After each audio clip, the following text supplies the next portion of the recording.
If you've ever wondered why some traumatic events don't trigger you while seemingly smaller things do, or if you're curious about moving beyond victim-perpetrator narratives to see the whole rather than individual sequence of events, this confession explores the philosophy of oneness through a very real family crisis. Hey, this is Francisca and this is my Mid-Crisis Life, and today is Crisis Confessionals.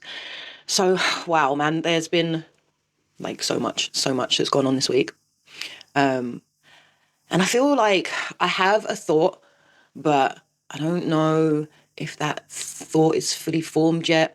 So just bear with me, because I feel like coming here and talking about it here and trying to figure it out as I go might help me to kind of understand a little bit more about what my feelings are, what my thoughts are, what my beliefs are at this moment in time.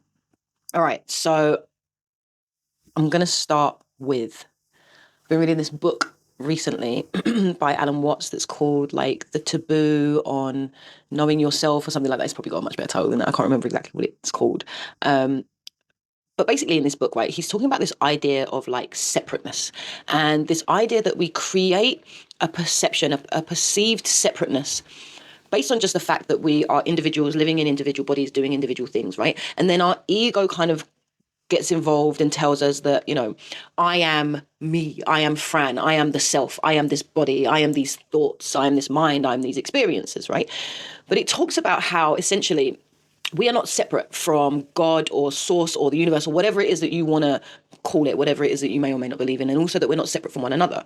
And that actually, which is something that I've always known, right, that we are just a version of God, a version of source, wanting to experience itself in the world, in like whatever the, I don't know, platform is, right? That it wants to experience itself. And the way Alan Watts talks about it is really interesting. He talks about this idea of hide and seek. So it's like as if God has decided to play a game of hide and seek with himself. And that in order to find himself, in order to see himself, to know himself, he also has to hide from himself. So therefore, when we come down here, we are like the hidden versions of God, and we don't know that we're God because we're hiding from him. And then also through hiding, we're also seeking him, right? So he's seeking us and we're seeking him. Him, her, wherever, right? And that's the only way that we can really know what it is, right? Because if you think about it, if we are God, which we are, right? Because God is everything and we are everything and source is everything. And just like, you know, even if you want to look at it just like energy is everything. It's just showing up in a different molecular state, right? As a TV or a person or, I don't know, a fucking dog or whatever, right?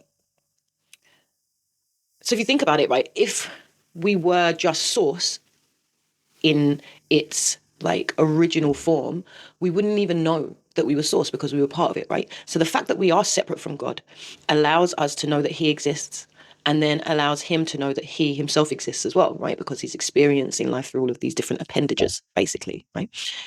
This is something that like one of my friends talks about a lot. Right. So she talks a lot about the fact that, you know, we are everything. We are the trees and the stars and the wind, and we're also every other person, and we're every situation, and we're every experience, and we're every possible experience. Like we are everything all at once, all happening at the same time. Right. But Alan Watts talks about the fact that if we saw everything like that, rather than seeing time and life and experiences and ourselves in this more kind of like linear fashion, that would be way too chaotic for us, and it would be completely discombobulating. So we wouldn't actually know what to do with it, and our minds would probably just melt and like, I don't know, seep out of our ears, right? But whenever my friend talks about this idea of like, yeah, but you are everything, right? So it doesn't matter. You are the person that's doing this. You are the person that's giving this to you. You are the money that's being given. You are the energy, like, because it's all just energy. Whenever she talks about it, it just seems like way too big, like way too like esoteric a concept for me to wrap my head around. Like I can get it in theory, but like in practice, I don't feel like I'm that person and also the rock and also that tree and then also that piece of rubbish that's like flitting along the floor. Like I don't feel like I'm all of these people. I feel like I'm me inside my own body, inside my own self-concept, like having my experience from this perception, right? So anyway, this week, my youngest son went through a really difficult experience. He was robbed on the train on his way to school at like 7:30 in the morning. I'm just like, who is out here robbing kids at 7:30 in the morning? Like, who gets up that early to go? I mean, that really is a 9 to 5. Like, really, it's overtime, if anything. Why are you robbing children at this time in the morning? But anyway, so he got robbed. He got robbed by a guy who had a knife. Thankfully, the guy didn't get the knife out, but like, he made it apparently clear, like very obvious, that I have a knife and I'm taking your phone. And then my son had to sit through the indignity of going into his phone, remembering all of his passwords, resetting everything to factory settings, while these guys were like sat there watching him so that they could then take his phone and sell it as a brand new phone.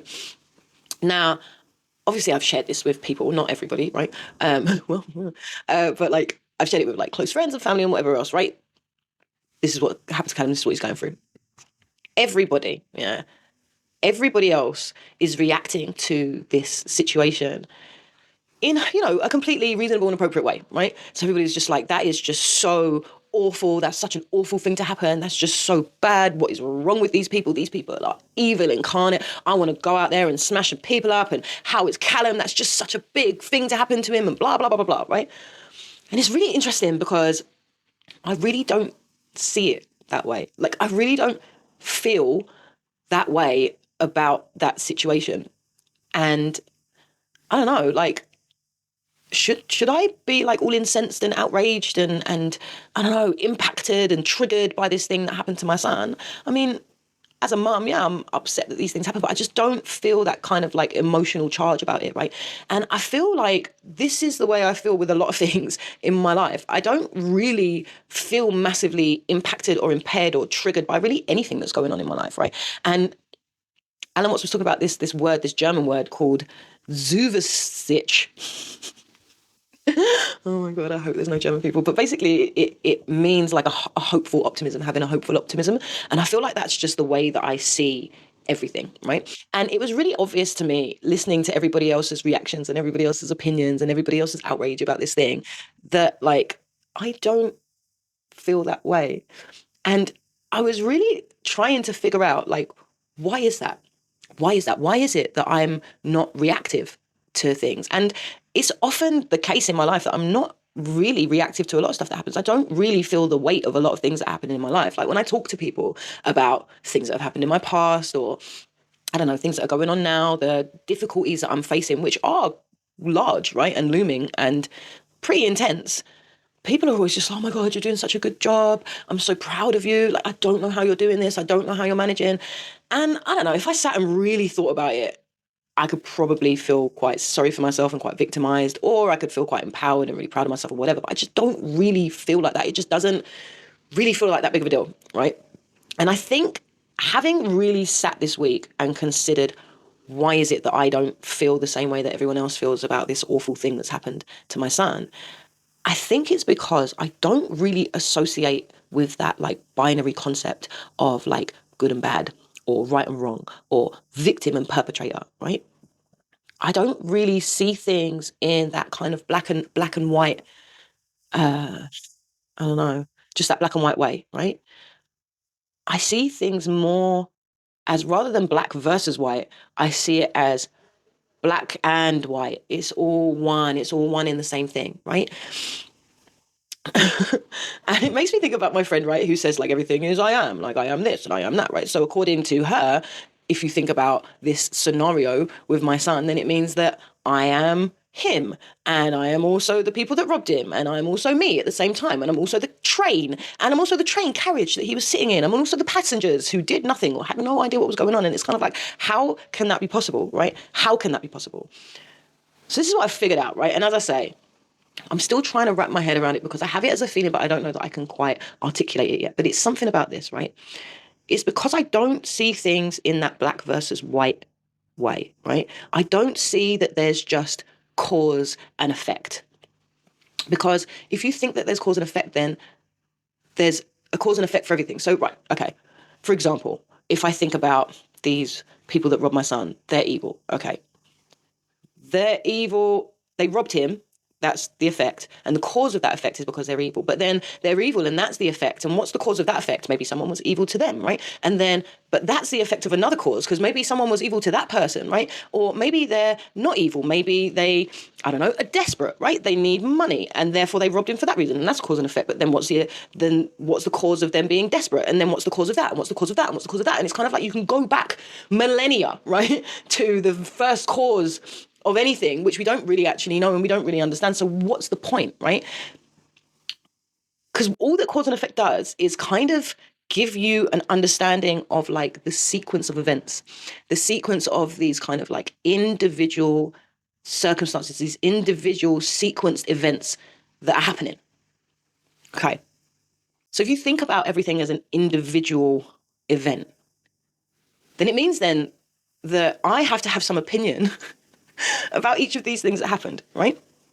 So I have to take a stance on the robbery. I have to take a stance on whether I think robbery is a good or a bad thing. I have to take a stance on what are the socioeconomic problems or the socioeconomic issues that may have caused someone to rob my son. And what do I think about that? I have to take a stance on like the idea of self-actualization. So, yeah, there's socioeconomic problems, but does that mean then that somebody can't ever change? Is somebody just a victim to their circumstances? Is it, nurture or nature? Like, what's that whole debate? I then have to take a stance on like, trains, and should we have more people on the train? Should the trains even be running at that time in the morning? Should the trains be faster? Should the trains have more of a security system? Should there be more CCTV? Should the CCTV be pointing at everybody? Should we be actually encroaching on people's privacy by filming them at all times? Or is it a safety thing? I have to take a stance on the passengers, and why would none of the passengers help? Or are people just so engrossed in their own lives that they can't see what's going on? And is that a problem generally with the entire world? And I have to take a stance on like, traveling. Should my son even be traveling to school? Why can't they do school at home? Maybe they could do it virtually online. Should parents be driving their children to school? But then what about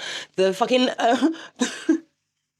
what about the world and how that's going to affect on the world? And what's that person's, footprint going to be if they drive their children to school every morning? Like, should children even be up at that time? Maybe teenagers need to go to school at 10 o'clock. And do you know what I mean? Like, it just goes on and on and on and on and on, because I'm looking at things as these individual sequence of events. I'm trying to understand everything in this compartmentalized way rather than as a whole. And the problem is that when you do that, is that each of those things, each of those individual points that you then have to have some sort of opinion on, all of those opinions are associated with my history. They're associated with my feelings. They're associated with my memories. So if I've had A, B, C, and D happen to me, I'm going to look at this sequence of events in a completely different way than somebody else is going to look at those sequence of events, right? Because of the filing system that I have in my brain that tells me that I am Fran because of I've had Fran's experiences and Fran's life and Fran's ups and downs and Fran's hardships and adversities and all of the joys and all the rest of it, right? So my brain is immediately going to just go through that filing system and be like, right, this is what we think about this because of everything that's happened. And it's like, for everybody, it's going to be different, yeah?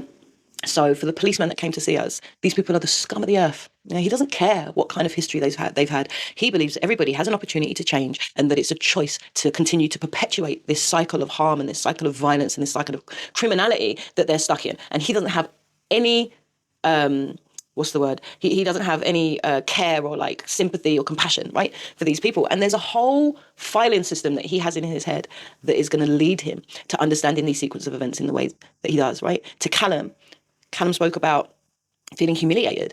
Like, as a young boy, as a young man, this is how it left him feeling. It left him feeling completely powerless. It left him feeling unable to stand up for himself, right? And everybody's saying, oh, but you did the right thing, you did the right thing. And he's like, I don't give a fuck about the right thing. My history, my filing system says that as a young man, that's something that's fucking humiliating, right? For me, when I spoke to him about it, I was talking about this idea of the language of power and actually how these people are speaking a foreign language to him, that their idea of power and taking power and having power and using power over someone else is a completely different language. So the only way that he's going to be able to assert power over these people is to speak their language. So now you're going to rob people on trains, or you're going to be pulling out a knife, or you're going to be bigging up yourself. So unless you really want to get involved in that entire world, there's no way that you're not going to be feeling powerless in that moment in time. But actually, when you look at it as the whole, rather than just the sequence of events, then you see that that power lives within a much bigger truth, whereby one day you'll be a famous footballer driving around in your Lamborghini, and that level of power will seem like nothing to you. But even that opinion still comes from me as an individual with my individual understanding and my individual experiences, looking at those sequences of events and trying to make sense of it, right? So this is where I was at midweek, and I was feeling very chuffed with myself, actually. Like, all these people running around thinking that they are the bags of skin that they live in.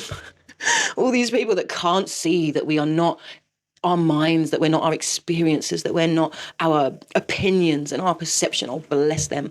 Bless them, bless them, because Fran is so much more evolved. And that's why she doesn't see these things as cause and effect. She doesn't compartmentalize them. She doesn't see them as individual sequence of events. She sees them as a whole because she sees herself as everything. And then yesterday I got an email about my housing situation and they were like, yeah, we're dumping you here. And I immediately was just like, what the fuck is this, right? And all this like rhetoric, all this like bullshit internal narrative of I'm just so above it all. These are just things that happen. There's no emotional charge anymore with anything that happens in my life. I was like charged up immediately with emotions, right? And it just made me thinking, it just got me to thinking, right? Why is it that I'm not impacted by all of these things over here, right? Down to my son being robbed at knife point, and I'm still like, I don't need to be emotional about that. I don't need to have a strong opinion about it one way or the other, right? Why is it that that's the case, but then someone says that I need to go live in a house I don't want to live in, and immediately I'm impacted by that, right?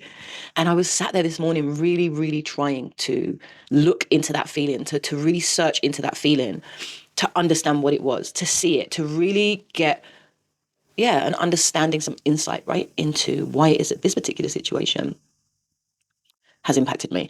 And it's funny because the first feeling that I got was my brain just saying, it's because it's not what you want. It's not what you want, right? You don't want that. You want something else. And to me, that's kind of a little bit, I don't know, spoiled, right? And ungrateful, which doesn't really match up with my self-image, right? And it may just be that. But I thought, no, okay, let's look a little bit deeper. Is it just that I want something and I can't have it like a spoiled child? And as I thought about that as a concept, right, as an opinion, as a perspective, as a version of myself, I got to thinking, actually, I don't think it's that. I think that it's more about this fear that nothing that I believe is true. That I have this idea that if I place my intention on something, then that's what will happen. And when it does happen, it's amazing. But when it doesn't happen, it makes me question my entire fucking belief system, right? And then while I'm questioning my belief system, really what I'm realizing is that there are things that I put intention on and it's pure. And then there are things that I put intention on, but it's twisted, it's convoluted, right? It's muddied by the fact that actually what my intention really is on is that I don't deserve that thing. And this whole idea of deservedness and not deservedness actually is what is created, right? And through that, it made me realize, okay, that's how my individual idea of self, that's how my ego shows up, right? And that is how I start looking at everything as cause and effect. I don't deserve that, so therefore, this is what I'm going to get. And even if I want to kid myself into believing that I can put my intention over here, fundamentally at the core of it, this is how I see myself. This is how I see myself as a person, as an individual. So therefore, this is how my belief system is built, right? Based on that thing. So there's two things really that I've learned from this week. Number one, is there's a need to respect everyone where they're at, right? Because I may not be responsive to 90% of the things that happen in my life, but I'm still responsive to some stuff, right? So if Callum sees himself as humiliated, then that needs to be respected. That's how he sees things. If the world sees this robbery as shocking and controversial and all the rest of it, then that's how they see things, right? If the policeman is indignant, cool, that's how he sees things. And if I feel hopeless and demoralized about my housing situation, then that deserves just as much respect, not any more or less because I'm more evolved or not more evolved than anybody else, right? So that's the first thing I learned. And then the second thing I learned is that actually the all is still true, because maybe the situation with my housing is the cause and effect of the fact that I don't deserve something. Maybe it's the cause and effect of the fact that I think that I don't deserve something, right? Or maybe it's just coming up at this time for me to realize that I still see the separateness, that I still see me and who I am and what I've experienced and therefore what I deserve, and then everything else, rather than it all being one thing, right? Maybe it's just coming up so that I can realize what my own inner beliefs are. Maybe it's coming up so that I can see the truth behind the truth. Okay, I think that's it. So something that I'm grateful for off the back of all of that. I would say that above all else, and all of this like hyperbolic talk, all this esoteric philosophy, all this like pulling apart and analyzing of things, above all of that, above what I'm learning about myself and the world and all the rest of it, what I'm actually really grateful for and have been is that my son is unharmed, that my son is safe, and that he had this experience which was traumatic for him, irrespective, but that he came home to me. that I still have him, and that whatever that fucking phone is worth, I couldn't care less. Like, I'm just grateful that my son is with me. Yeah. Okay. That's it. That emotional charge you feel about certain events, it's showing you where your ego still creates separateness, where you still see me versus everything else. Drop a comment about what triggers you versus what doesn't, or how you see cause and effect versus the whole. Monday explores how our individual filing systems create entirely different realities.